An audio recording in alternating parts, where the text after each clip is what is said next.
40 and 50,000 young people. And I commit to the people of the great city of Nairobi that we are going to clean the Nairobi River and we are going to transform it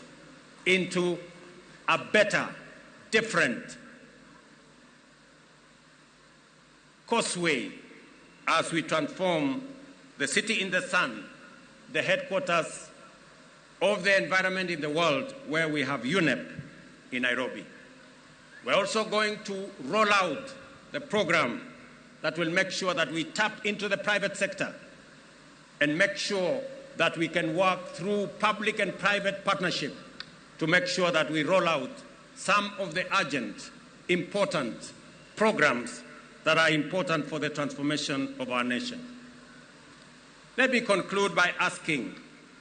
all of us, members of the legislature, members of the judiciary, especially our investigative institutions, to make sure that we ensure that public resources are used efficiently, effectively. I call upon the Office of the Director of Public Prosecution, the offices of the DCI and the offices of the IG to work with the judiciary so that the corrupt can be firmly, decisively dealt with in the Republic of Kenya.